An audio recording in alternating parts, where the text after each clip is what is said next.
एक क्वेश्चन मुझसे ये किया गया है कि लोग पूछते हैं कि आया कि अगर वो चीनी नहीं खाएँगे तो उनकी बॉडी में शुगर की कमी हो जाएगी या उनकी बॉडी में एनर्जी नहीं फ़ील होगी, वो एनर्जी नहीं प्रोड्यूस कर पाएँगे। तो आया कि ये बात दुरुस्त है या गलत है? बेसिकली ये एक मिथ है, इसमें कोई हकीकत नहीं।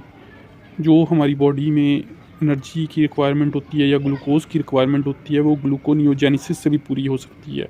वो उसके लिए क्या रिक्वायर्ड है, आपको सिर्फ प्रोटीन और फैट। फ़ैट में अब क्या है, फ़ैट में बेसिकली देसी घी, मक्खन, उसके अलावा ऑलिव ऑयल वगैरह, उसके अलावा बीफ टैलो, ये चीज़ें हैं। और प्रोटीन में आप ग्रास फिनिश्ड मीट यानी फार्म के वाला जानवरों का गोश्त नहीं, जो खुले में फिरते हैं वो जानवर, उनका गोश्त खाएँ, यानी देसी चिकन खाएँ, देसी गोश्त खाएँ और फ़िश खाएँ, उससे आप अटेन कर लेंगे। और जहाँ तक बात रही है हमारी बॉडी के कुछ ऐसे ऑर्गन्स हैं जिनको ग्लूकोज़ की ज़रूरत होती है, वो खुद से ग्लूकोज़ प्रोड्यूस नहीं कर पाते। उनमें कॉर्निया है यानी आई का पार्ट, उसके अलावा आरबीसीज़ हैं, उसके अलावा ब्रेन में हाइपोथैलेमस है।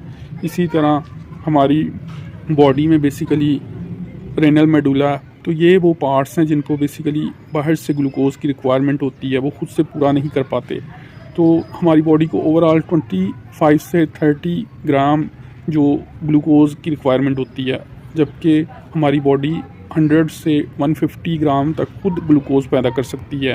यानी उसके लिए कोई आपको चीनी, कार्बोहाइड्रेट्स की ज़रूरत नहीं जो आप बाहर से लें। तो इस चीज़ को आपने समझना है। दूसरी बात ये है कि जो बॉडी में फ़ैट है वही आपकी ग्लूकोज़ की प्रोडक्शन में आपकी मदद करेगा। इससे एक तो आप फास्टिंग से भी गुजरेंगे अगर आप फास्टिंग करते हैं, इंटरमिटेंट फास्टिंग या ओवरऑल रोज़ा वगैरह रखते हैं।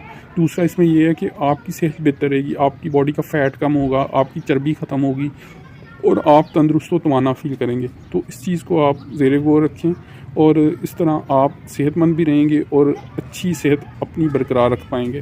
तो इसके अलावा आप मेरे साथ मेडिकल अपॉइंटमेंट भी बुक कर सकते हैं, उसका लिंक नीचे डिस्क्रिप्शन में दिया गया है। Thank you.